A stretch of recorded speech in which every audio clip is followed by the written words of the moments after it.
turut dalam hidup setiap kami. Amin.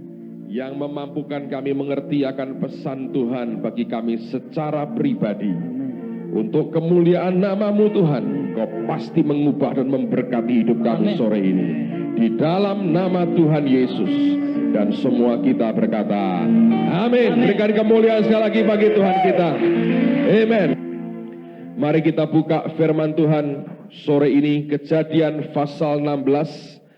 Ayat yang terakhir, ayat yang ke-16, dan sambung dengan pasal 17, ayat yang pertama sampai dengan ayat yang ke-8. Kejadian pasal yang ke-16, ayat yang ke-16 juga, atau ayat yang terakhir, dan kita akan sambung dengan pasal 17, ayat yang pertama sampai dengan ayat yang ke-8. Abram berumur 86 tahun ketika Hagar melahirkan Ismail baginya. Ketika Abram berumur 99 tahun, maka Tuhan menampakkan diri kepada Abram dan berfirman kepadanya, Akulah Allah yang Maha Kuasa, hiduplah di hadapanku dengan tidak bercela. Aku akan mengadakan perjanjian antara aku dan engkau, dan aku akan membuat engkau sangat banyak. Lalu sujudlah Abram dan Allah berfirman kepadanya, dari pihakku inilah perjanjianku dengan engkau. Engkau akan menjadi bapak sejumlah besar bangsa. Karena itu namamu bukan lagi Abram, melainkan Abraham. Karena engkau telah kutetapkan menjadi bapak sejumlah besar bangsa. Aku akan membuat engkau beranak cucu dan sangat banyak. Engkau akan kubuat menjadi bangsa-bangsa, dan daripadamu akan berasal raja-raja. Aku akan mengadakan perjanjian antara aku dan engkau, serta keturunanmu, turun-temurun, menjadi perjanjian yang kekal, supaya aku menjadi Allahmu dan Allah keturunanmu. Kepadamu dan kepada keturunanmu akan kuberikan negeri ini, yang kau diami sebagai orang asing, yakni seluruh tanah Kanaan akan kuberikan menjadi milikmu untuk selama-lamanya, dan aku akan menjadi Allah mereka. Hidup Abraham ini penuh dengan variasi, tapi ini yang saya mau tunjukkan kepada saudara. Ketika di pasal yang ke-16 ayat yang terakhir, Alkitab mengatakan bahwa setelah Ismail lahir, kalau Anda perhatikan, maka Alkitab mengatakan waktu anak ini lahir, Abraham berusia 86 tahun. Kemudian di pasal 17 ayat yang pertama, langsung setelah pasal terakhir atau pasal 16 ayat terakhir itu, sebetulnya Alkitab mengatakan dia berusia 99 tahun. Berarti ada tenggang waktu 13 tahun kalau Anda perhatikan dengan seksama, di mana Tuhan sama sekali tidak bicara kepada Abraham, dan tidak ada satu bagian pun dari hidupnya yang layak ditulis sebagai bagian dari firman Tuhan yang bisa memberkati orang lain, apalagi generasi mendatang setelah dia. Dengan kata lain, kalau kita melihat, selama 13 tahun sejak anak ini lahir, dia tidak pernah mengalami apapun yang berarti dalam pandangan Allahnya. Mengapa, saudara? Kalau kita perhatikan, Ismail ini sebetulnya adalah anak dari hasil kedagingan, bukan dari anak perjanjian. Karena yang Tuhan janjikan kepada Abraham adalah anak yang dia akan dapat dari rahim istrinya yang bernama Sarah. Tapi karena mereka tidak sabar menantikan Tuhan, mereka tergesa-gesa, akibatnya Alkitab mengatakan mereka mengambil Hagar sebagai gundik daripada Abraham. Nah, tindakan itulah yang rupanya tidak mendapat perkenan dari Tuhan. Nah, seringkali ketika Allah tidak berkenan dengan apa yang kita kerjakan, maka diam itu merupakan sikap Tuhan, dan itu merupakan sesuatu yang berat sebetulnya bagi manusia roh kita. Ingat, kita ini manusia rohani sebenarnya, dan makanan yang didapat oleh manusia rohani berasal dari Tuhan. Kalau Tuhan diam, maka kita menghadapi kenyataan yang beratnya luar biasa. Saudara sekalian, kalau Anda terbiasa bergaul dengan Tuhan, ketika Allah diam, itu bukan hal yang mudah. Itu hal yang sangat berat sekali. Dan Abraham harus melewati 13 tahun ketika Tuhan diam.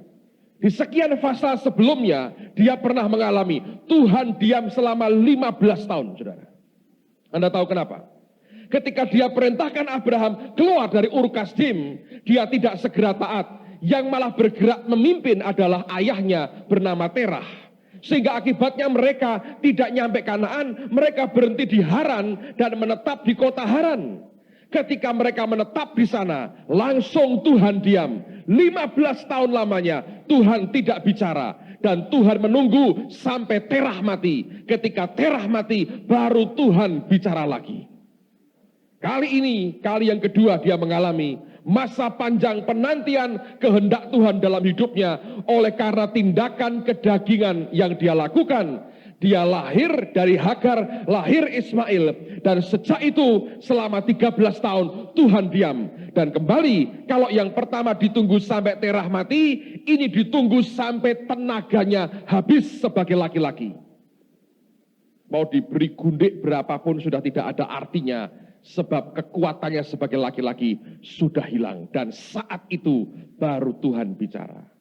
Sekali lagi saudara sekalian, kalau kita ini hidup tanpa kehendak Tuhan, saya berkata jujurnya, kalau kita mau jujur, beratnya luar biasa. Saya mau cerita aja apa yang kemarin dan tadi pagi saya ceritakan. Teman-teman TSOA diberkati Tuhan tahun ini. Senin lalu Pak Yusak sedia, karena Tuhan suruh akhirnya, untuk sharing kepada mereka selama 3 jam. Di sekian banyak pertanyaan, ada satu yang membuat orang selalu segar. Itu pertanyaan soal jodoh, saudara. Tadi pagi kita mulai kelas pertama pranikah. Lebih dari 700 anak-anak muda kita ikut, saudara. Saya ngisi bagian pertama, saya bagi 2. Perempuan sebelah kiri, laki sebelah kanan. Tetap juaranya perempuan lebih banyak dari laki-laki. Tapi tidak 1:3 lah. Nyaris imbang, jadi kansnya masih cukup besar sebetulnya. Saya suruh mereka berhadapan-hadapan, terus nyebut Alkitab berkata, di sini ada. Lalu mereka saling, di sini ada, supaya saling ngerti bahwa jodoh mereka kelak mungkin di sini, saudara. Ya, kita doakan mereka. Dan ini kelas atas permintaan mereka. Bagus sekali, anak-anak kita sadar perlu disiapkan untuk masa depan mereka. Amen. Nah, pertanyaan soal jodoh misalnya, itu merepotkan banyak orang. Kalau Anda sudah kawin, jangan tanya lagi soal jodohmu. Ya sudah itu, seumur hidupmu, itu aja. Jangan ganti-ganti, malah celaka nanti. Ada pertanyaan begini, dari seorang pemudi, saya nggak tahu apakah siswi TSOA, ataukah staf gereja, saya tidak tahu, ataukah orang yang nyelonong masuk, karena saya melihat ada wajah-wajah yang tidak berhak masuk kelas hari itu, sudah di tengah-tengah, tidak bisa diusir lagi. Dan itu pertanyaannya begini, Pak katanya, saya sudah mendapat firman Tuhan, bahwa si A, laki-laki itu tentunya ya, kalau dia perempuan, adalah jodoh saya. Nah, tapi setelah saya tunggu sekian lama, tidak terjadi apa-apa. Apa yang harus saya lakukan? Ayo, pusing mas saudara. Merasa Tuhan bicara. Minimal dia merasa begitu. Bahwa laki-laki ini jodoh saya. Tetapi, saya tunggu. Tidak ada reaksi dari laki-laki itu. Suruh ngapain? Dia perempuan. Ya, secara manusia yang paling banter. Misalnya. Saya cuma riwa-riwi di depannya. Tidak kerasa apa-apa. Sampai jeblok semua banjir, saya riwa-riwi terus. Tenang tuh orangnya. Ya mungkin dia tidak merasa apa-apa. Tapi sebagai perempuan bagaimana? Dia merasa Tuhan bicara ini, jodohmu ini misalnya. Tapi setelah itu Tuhan tidak bicara lagi. Pusing nggak? Ya memang ada 2 alternatif toh. Yang paling rohani tentu sebagai wanita yang mesti menunggu. Masa wanita menjemput bola kan lucu. Memangnya PSIS, saudara. Masa perempuan itu agresif berkata, Mas, Anda jodoh saya. Oh, masa begitu? Secara adat ketimuran kan berat, perlu muka agak tebal untuk berkata begitu. Ya kalau puji Tuhan, ya kalau oh my goodness. Begitu gimana saudara? Kan repot ya, kalau laki biasa karena pria itu muka cenderung lebih tebal, saudara. Kalau perempuan kan susah. Tapi Pak Yoel ini punya teori. Nah, dia berkata gini pada saya, bisa juga Pak, pakai teori Mazda. Nah, dia baru beli mobil Mazda, saudara. Saya bingung pertama, Mazda itu apa? Ya gini Pak, Mazda. Wah, mobil genit ini, saya berkata. Jadi bisa juga Anda begitu kan? Tapi orang kan bingung, ini kan kebingungan orang sebetulnya. Tuhan katanya sudah ngomong sekali, terus dia diam saja, kita mesti ngapain? Abraham sebetulnya sampai dengan usia 99 tahun, waktu dia meninggalkan Haran, dia berumur 75 tahun. Ini pertama kali Tuhan berkata, aku akan beri kamu keturunan. Berarti ada tenggang waktu 24 tahun sebetulnya. Dia menanti janji Tuhan bahwa dia akan punya anak yang namanya anak perjanjian. Tapi sampai usia sebegini banyaknya, tetap belum ada tanda-tanda bahwa Allah segera akan menggenapi yang dia janjikan. Tapi saya belajar, saudara sekalian, penantian panjang ini tidak membuat Abraham berubah setia terhadap Tuhan hatinya. Banyak orang Kristen ketika menanti cukup lama, hatinya langsung berubah setia. Tapi Abraham firman berkata, hatinya tidak berubah setia. Ini yang langka pada zaman ini. Orang seringkali senang yang instan, yang segera dia bisa nikmati. Ketika nampaknya Tuhan begitu lama, sampai dia memberikan yang dia janjikan, hati kita sudah dengan gampang berubah setia. Kita berkata, sudahlah agak gereja-gerejonan, tidak Tuhan-Tuhanan. Mana buktinya? Dengan gampang kita berubah setia. Tapi perhatikan orang yang bernama Abraham ini. Sekalipun dia menanti 24 tahun lamanya. Dan Tuhan selama itu hanya berjanji. Dan tidak ada penggenapan yang nyata wujudnya. Yang luar biasa, orang ini tidak berubah setia. Kalau hati kita tetap setia dan tidak berubah setia, apa yang terjadi saudara? Yang luar biasa, lihat pada ayat yang kedua, ayat yang pertama dari Kejadian 17 tadi.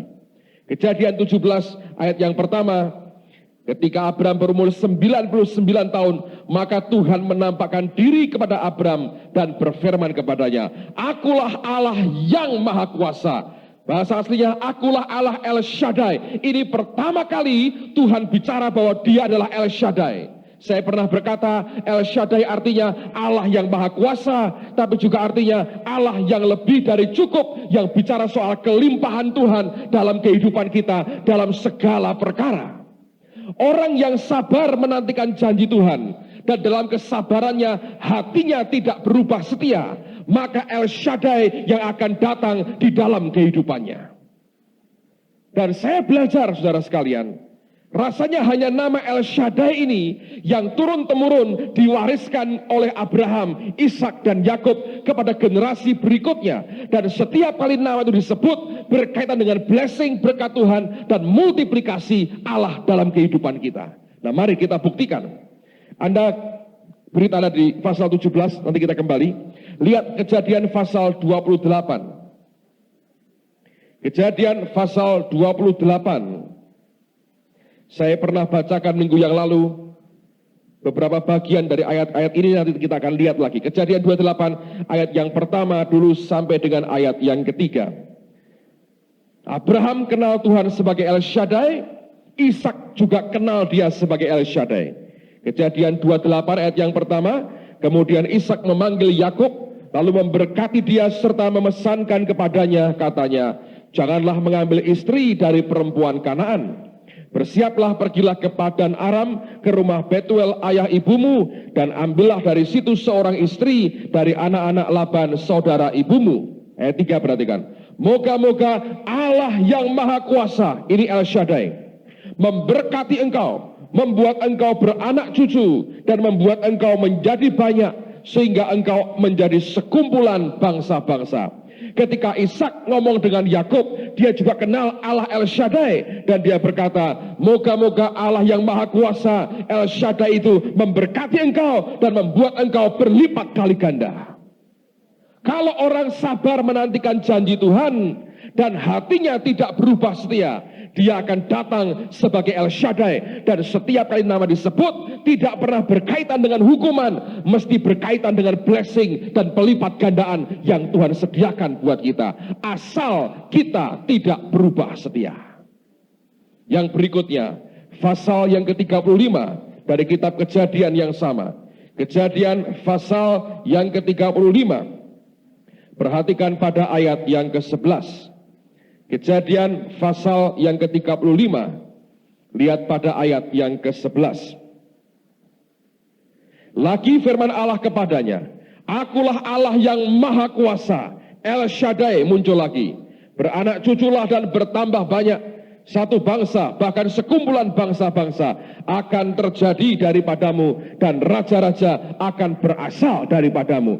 Abraham kenal Allah El Shaddai, Ishak kenal Allah El Shaddai, Yakub juga kenal Allah El Shaddai. Dan setiap kali El Shaddai muncul, mesti itu berkat dan pelipat gandaan.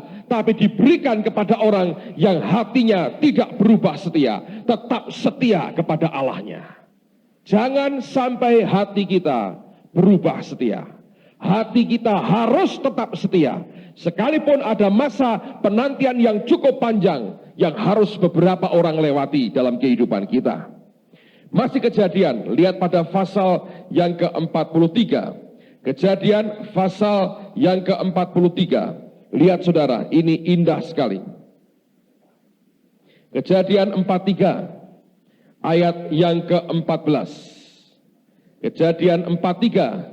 Yakub berkata kepada anak-anaknya di pasal 43 ayat 14, Allah yang maha kuasa El Shaddai kiranya membuat orang itu menaruh belas kasihan kepadamu.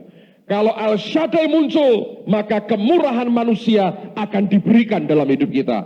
Ada yang namanya favor of man. Tapi ingat saudara sekalian, ini hanya diberikan buat orang yang sekalipun dia menanti cukup panjang, tapi dia tidak berubah setia. El Shaddai ini menghasilkan pelipat gandaan yang luar biasa. Luar biasa. Hatimu dan hati saya jangan berubah setia. Ketika masa penantian, sekalipun kita merasa panjang sekali, karena semua orang kalau tanya, Tuhan itu lambat atau cepat kok kerja? Lambat. Buat kita dia selalu super lambat. Karena kita yang kesusu, tergesa-gesa. Tapi kalau kita bisa dalam penantian ini kita tetap berkata, Tuhan, aku tetap setia dengan Engkau. Aku tidak akan berubah setia. Engkau boleh tidak bicara 13 tahun. Biarkan kau mendapati hatiku tidak berubah setia. Tetap setia dengan Tuhan. Nanti El Shaddai yang muncul. Dan itu akan membawa akibat yang luar biasa dalam kehidupan kita. Sebab ketika Tuhan diam, dia nggak diam sebetulnya. Dia kerja diam-diam tanpa saudara mengerti. Tapi sebetulnya tangannya tetap kerja dalam hidup kita. Masalahnya tahan tidak. Penantian yang cukup panjang ini membuat kita berubah setia atau kita tetap setia dengan Tuhan. Saya kalau melihat ke depan, saya berkata, Tuhan, ini never ending. Ini tidak akan berhenti begini saja. Terus apa yang dia kerjakan masih jauh luar biasa di depan. Asal kita tidak berubah setia. Nah, Anda bertanya, Pak, dari mana kok Bapak berkata dia tidak berubah setia? Balik ke Kejadian pasal yang ke-17 tadi. Teruskan ayat yang kedua dan ayat yang ketiga. Tuhan berkata, aku akan mengadakan perjanjian antara aku dan engkau, dan aku akan membuat engkau sangat banyak. Ayat 3 ini reaksi yang luar biasa. Lalu sujudlah Abram, dan Allah berfirman kepadanya, dan seterusnya. Ada satu kata kunci di sini, yaitu kata sujud.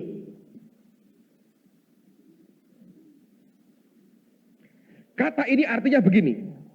Abraham tersungkur dengan mukanya sampai ke tanah.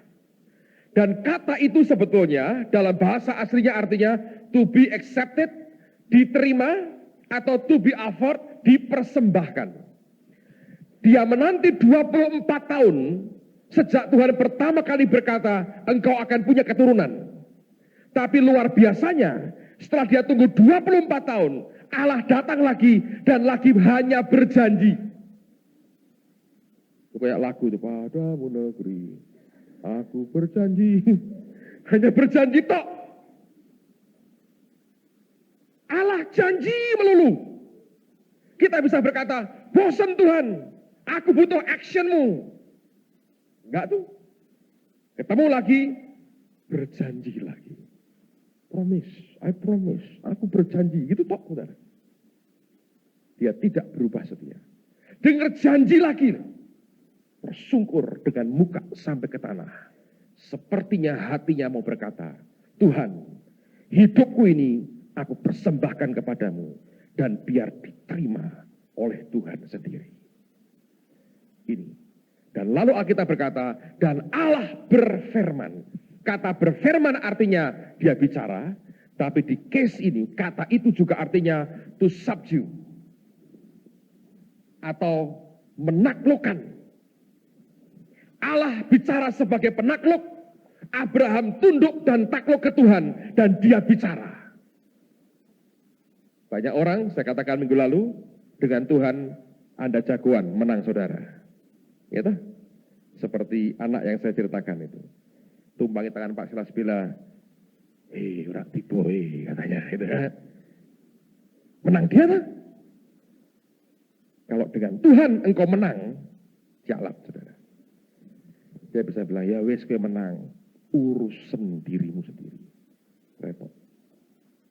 Abraham memutuskan untuk berkata, aku mau menyerah kepada Tuhan. Ketika dia tunduk dengan muka sampai ke tanah, Allah berfirman sebagai seorang pemenang. Karena dagingnya Abraham, hawa nafsunya, dia tundukkan hari itu.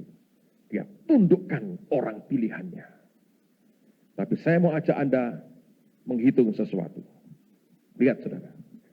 Kata ini punya pengaruh begitu besar. Sebelum dia sujud, ada kata aku akan. Nah mari kita hitung. Di ayat yang kedua, perhatikan. Ayat yang kedua. Berapa kali disebut? Aku akan mengadakan perjanjian antara aku dan engkau, dan aku akan membuat engkau sangat banyak. Tuhan berkata, aku akan berapa kali?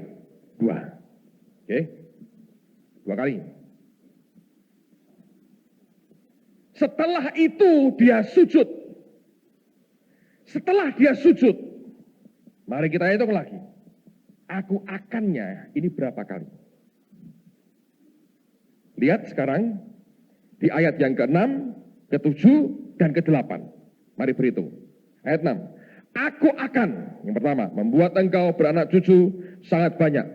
Engkau akan kubuat 2 kali. Menjadi bangsa-bangsa, dan daripadamu akan berasal raja-raja. 7. Aku akan mengadakan perjanjian 3 ya. Antara aku dan engkau serta keturunanmu turun-temurun menjadi perjanjian yang kekal supaya aku menjadi Allahmu dan Allah keturunanmu. Yang 8. Kepadamu dan kepada keturunanmu akan kuberikan 4 negeri ini, yakni yang kau diami sebagai orang asing, yakni seluruh tanah Kanaan akan kuberikan 5 menjadi milikmu untuk selama-lamanya, dan aku akan menjadi Allah mereka. Berapa kali saudara? 6 kali.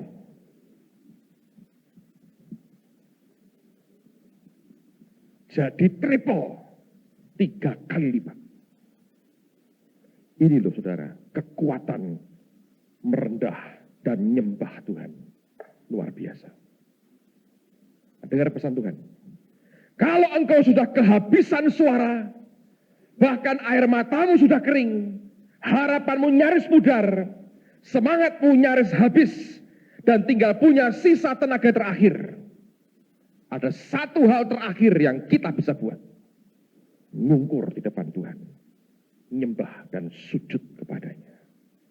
Sebab Abraham dengan dia sujud, dia tidak berubah setia. Waktu dia tidak berubah setia, bukan hanya 2 kali. Sebelum dia sujud, dia berkata, aku akan. Tapi setelah dia sujud, kita berkata, 6 kali. Tuhan berkata, aku akan, aku akan, aku akan. Bayangin saudara, betapa luar biasanya kekuatan penyembahan di hadapan Tuhan. Kemarin minggu yang lalu Pak Yusak temuin saya waktu kebaktian minggu pagi. Selesai kebaktian minggu pagi dia temuin saya di belakang. Saya suruh duduk depan tidak mau. Dia duduk di ujung sana. Kesesekan dia geser kursinya begini. Dia bilang, wah, empet-empetan loh lagi. Sebab dulu ketika kami mau pindah kemari, kan saya minta beliau mendoakan. Jadi ketika dia berdoa, dulu kita kecil sekali. Kalau Anda masih kira-kira 125 orang sebetulnya. Dan berat, kondisi kebaktian tentu masih berat. Ini gedung bisa nampung sekian banyak, hanya 125 orang. Lalu beliau lagi jalan di sini, tukang banyak lagi perbaikan di sana sini. Dia lagi jalan, dia bilang, Tuhan, jemaatnya Petrus Agung ini sedikit kenapa diberi gedung segini besar. Dan Tuhan ngomong, tempat ini akan penuh. Lalu kemudian dia tanya, dengan cara bagaimana Tuhan? Lalu dapat ayat, Yesus membuka gulungan kitab Nabi Yesaya, dan Alkitab berkata, maka mata semua orang memandang kepada dia. Dan begitu saya ngerti itu, saya bilang, Tuhan, dua hal akan terjadi. Kuasa pengurapan Tuhan akan turun, yang kedua, Yesus ditinggikan, sehingga semua orang memandang dia. Dan hari ini Tuhan buktikan setelah 10 tahun di sini, dia beri kita tempat yang baru. Nah, orang yang sama datang ke saya, dan dia berkata pada saya, aku ada pesan Tuhan buat kamu. Dia berkata gini, saya sudah sampaikan minggu yang lalu. Semua gereja punya garis begini. Semua gereja. Nah, dia berkata, ini tahapannya. Sekarang ini kita di satu tangga tertentu, saudara. Dia nggak nyebut di level keberapa. Tapi sedang dalam posisi datar begini. Ini memang selalu dibuat Tuhan begitu. Untuk membuat jemaat mengalami semua perkara-perkara yang harus mereka alami. Jadi saya beritahu, Anda sedang ditunggu Tuhan tahun ini. Saudara sedang ditunggu Tuhan tahun ini. Untuk apa? Anda menikmati dan mengalami kebenaran firman dalam hidupmu. Banyak orang saya dengar sudah diubah, diberkati hidupnya. Saya berdoa, semua kita sebelum tahun ini selesai, hidupmu diberkati dan diubah Tuhan. Sebelum tahun ini selesai. Dan dia berkata begini, tapi sekalipun begitu, para pemimpin dan kamu, dia berkata, harus waspada. Karena kalau nanti tidak waspada, bahaya. Ini yang terjadi banyak gereja, dia berkata. Akhirnya sampai ke ujung sini, mentok, muter-muter. Nah, kamu sebelum mentok nanti, di titik, di level terakhir di waktu seperti itu, harus siap untuk naik, lompat ke atas lagi. Nah, di situ nanti, ini akan dibawa dalam peningkatan yang lebih urgent. Ketika naik lagi, akan datar lagi, nunggu yang lain ngalami semua. Terus itu begitu, tidak akan berakhir. Sampai Tuhan datang kali yang kedua. Jadi saya ada pesan Tuhan buat saudara. Anda semua sedang ditunggu Tuhan, ngalami Tuhan dalam hidupmu.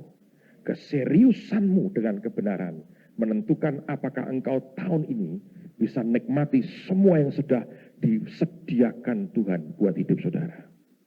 Makanya orang Kristen ya, kalau Anda tidak sungguh-sungguh curious, rasa ingin tahu besar untuk cari kebenaran firman yang mengubah hidupmu, rugi. Rugi. Saya ketemu dengan satu pemuda. Wah, nggak muda lagi, sudah punya anak. Tanya Pak Yuel di satu kota. Malam-malam itu ngebel saya di kamar hotel saya. Ngotot mau ketemu dengan saya. Waduh, saya repot. Akhirnya saya bilang, ya sudah, besok makan siang. Janjian jam 1. Jam 12:15 sudah sampai di lobi hotel. Telepon, Pak, aku sudah sampai nih. Saya naik atau Bapak turun? Nantang. Maksudnya dia naik ke kamar saya atau saya turun ke lobi. Saya bilang begini, janjian jam berapa? Saya bilang, jam 1 Pak. Saya lagi belajar, lagi diajari Tuhan. Kalau mau kamu tunggu. Kalau nggak mau tinggal pulang dulu nggak apa-apa. Telat mah nggak apa-apa, saya bilang. Aku nggak bisa berhenti. Jadi kalau mau tunggu, ya saya tunggu Pak. Tunggu, ada 2 teman ikut, Pak Yuel dan Sindu ikut. Terus mereka temani dia. Terus jam 1 tepat saya turun ke bawah. Dia ambil mobilnya, mau bawa saya keluar makan siang. Lalu teman kita, Sindu ngomong sama saya, Pak, orangnya ngomong gini, saya tidak minta banyak. Saya mau minta rohnya Pak Petrus diberikan ke saya. Ya mati aku, rohku kok dikeki. Saya bilang, dia ngomong gitu. Ya. Orang kuat. Ngotot Pak, sekarang ngotot, orang kuat. Saya bilang. Terus diajak makan, cerita pertama, saya kenal dengan Nabi ini, nyebut hamba-hamba Tuhan. Saya bilang, Saya pokoknya minta rohnya Bapak. Ya aku mati, rohku mau minta, saya bilang. Enggak, pokoknya ini saya lihat ada hal yang luar biasa. Saya berkata, kamu tak ceritani hidupku ya. Nanti kamu ngitung, kamu kuat. Oh kuat tak? Jangan ngomong kuat, oh kamu belum tak ceritani aku. Tak ceritani. Diam. Sampai makan selesai, tidak didoakan. Oh jadi nggak ada transferan ya. Ora kuat, gue saya berkata gitu. Terus pulang. Tapi sebelum saya mau ngomong gini, seringan dia. Kamu bangga toh dekat dengan nabi ini. Saya bilang orang yang gelibet nabi terus itu biasanya orang malas. Loh, kok bisa Pak? Wong kamu tidak mau belajar firman sendiri. Kalau ada problem, Pak atau Bu, enak piye ya? Tuhan ngomong piye ya? Kowe dukun toh saya berkata. Pendeta mbok dukun ki. Tapi kamu sendiri tidak berakar dalam firman. Ini gampang itu. Ini saya kok ngeluh ya. Ombeni Novalgin, Panadol atau apa ya? Mulai takok. Nabinya berkata, saya banyu kembang. Maksudnya itu seruni itu loh, air kembang. Ya toh, jangan ojo kayak dukun langsung pikirannya kan elek. Kayak banyu kembang karena panas dalam. Pusingnya karena panas dalam. Loh kalau semua kayak Tuhan itu bagus. Tapi semua goleknya nabi.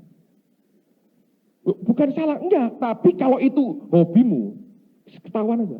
Ini tipe orang tidak mau dengan Tuhan sendiri. Ya. Satu hari nabinya diambil, kolaps, saudara. Nangkep ya? Itu yang terjadi di mana-mana kan?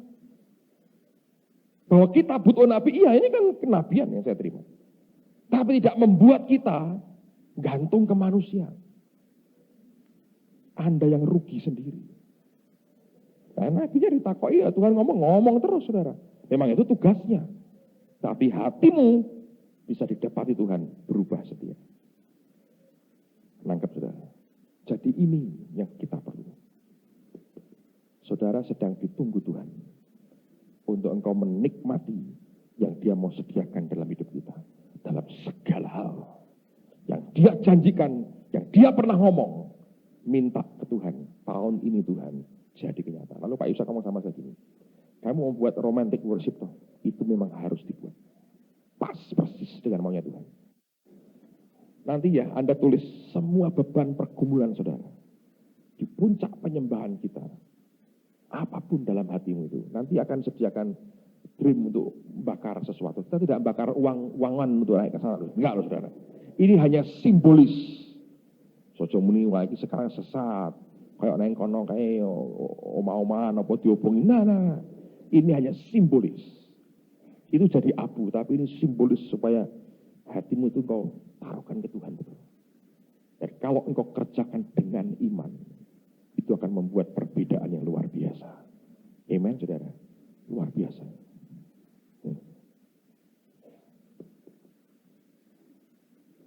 Saya mau tutup dengan ini. Ini true story, kisah nyata. Dengar Pak. Terjadi di negara Yordania, tetangganya Israel. Itu di daerah Timur Tengah ada banyak kelompok-kelompok suku Baduin. Itu suku nomaden yang pindah-pindah. Nah, mereka punya berbagai tradisi yang unik memang. Di antaranya, kalau ada orang bunuh orang lain, sengaja atau tidak, berlaku hukum mata ganti mata, gigi ganti gigi, nyawa ganti nyawa. Kalau orang bunuh orang lain, dia pasti dibunuh oleh suku itu. Ada dua anak remaja, menjelang remaja umur 10-11 tahun, laki-laki. Mereka bermain berdua, tapi kasar permainannya. Mungkin dorong-dorong atau apa saya nggak tahu, pokoknya ini kasar sekali. Sampai salah satu di antara mereka terjatuh begitu keras. Dan begitu kasar itu mereka bermain. Dan mungkin kepalanya kena batu atau apa nggak jelas. Temannya ini mati. Main kasar gitu, mati teman. Nah, yang tanpa sengaja bunuh ini sadar. Wah, aku bunuh temanku ini. Aku pasti dibunuh. Lalu tradisi mengatakan dan kebiasaan mereka berkata, kalau sudah begitu dia harus lari ke rumah orang yang disegani dan dia minta proteksi. Kalau dilindungi, mungkin dia selamat. Karena orang yang mau melindungi dia harus berani pertaruhkan nyawa untuk si anak ini. Dia cerdik, dia lari ke rumah salah seorang tua-tua suku itu, yang disegani dihormati oleh suku-suku itu. Dan yang dia buat apa? Dia berlutut di depan kemahnya. Dia pegangi tali kemahnya. Dia teriak-teriak, dia nangis. Dia berkata, Tuhan, lindungi aku. Tuhan, lindungi aku. Tuhan, lindungi aku. Orang tua itu keluar. Dia bilang, ada apa? Tanpa sengaja aku bunuh temanku. Tanpa sengaja temanku terbunuh. Lindungi aku Tuhan. Lindungi aku. Selamatkan nyawaku. Dan orang tua yang lihat, cuma anak kecil, dia bilang, pasti bukan karena serius. Dia bilang, aku lindungi, masuk ke kemahku. Lari ke dalam, sembunyi di dalam. Gak lama tuh rombongan orang-orang Baduin datang juga. Bawa batu, bawa pentungan, bawa pedang, bawa segala macam. Dan mereka berkata kepada orang tua ini, Tuhan, aku tahu dia lari ke kemahmu. Berikan anak itu, supaya kami bunuh sekarang juga. Orang ini berkata, tidak bisa. Aku sudah berjanji melindungi dia. Aku tidak akan serahkan dia kepada kalian. Ngotot orang-orang ini. Pokoknya harus serahkan kami. Dan orang tua ini sudah tidak sabar juga. Dia cabut pedangnya. Dia bilang, langkai dulu mayatku. Kalau kamu mau bunuh dia, mari bertarung. Aku bertarung sampai mati dengan kalian. Ini orang dihormati, saudara. Tidak ada orang berani melawan orang ini. Coba dibujuk dengan cara apapun, dia bilang, tidak. Dia bilang, kau tidak boleh ambil anak itu. Lalu salah seorang dari mereka datang berkata, Tuhan, engkau tidak tahu yang sebenarnya terjadi. Dia berkata, memang, yang aku tahu, dia mengaku tanpa sengaja bunuh temannya. Mereka berkata, ya tanpa sengaja. Tapi hukum kita berkata, dia harus mati. Dia berkata, tapi kalau ada yang melindungi harus pertaruhkan nyawanya. Aku mau pertaruhkan nyawaku untuk anak itu. Lalu orang rombongan ini berkata, Tuhan, engkau tidak tahu. Yang dibunuh itu anakmu sendiri. Bayangin, yang dia lindungi itu yang bunuh anaknya sendiri. Kaget, Pak. Tapi ini true story. Orang tua ini berkata, ini bijaksana sekali. Dan penuh luar biasa kasihnya. Kalau begitu dia berkata, dia akan jadi anakku pengganti yang mati. Dan nama margaku melekat ke dia. Luar biasa. Anda tahu, kalau engkau tidak punya yang lain, nyungkur di depan Tuhan. Hati tetap tidak berubah setia. Datang ke dia. Proteksinya turun dalam hidupmu. Tapi saya belajar juga gambaran dari apa yang Yesus lakukan. Bapak membiarkan anaknya mati buat kita. Kita yang berdosa diangkat jadi anaknya. Saya mau sampaikan lagi pesan Tuhan. Kalau yang lain sudah tidak ada lagi, sisa tenaga terakhir, hati dan hidup kita tersungkur di hadapannya. Maka lihat anugerahnya turun.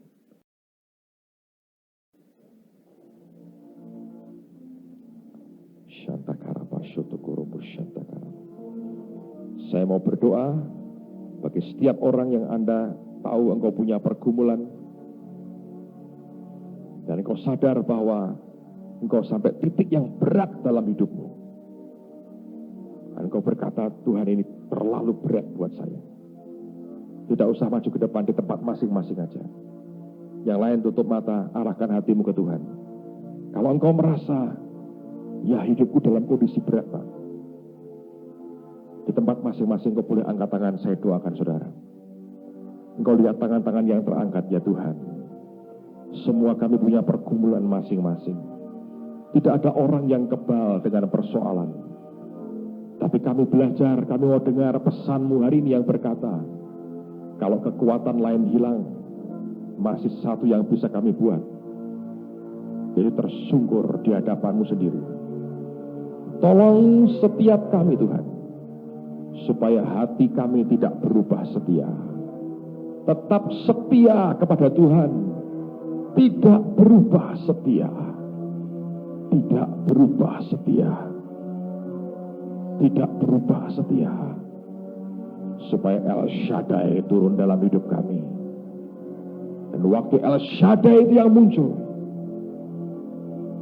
blessing dan multiplikasi pelipat gandaan akan melingkupi hidup anak-anakmu. Mari semua angkat tangan di depan Dia, oh mulianya.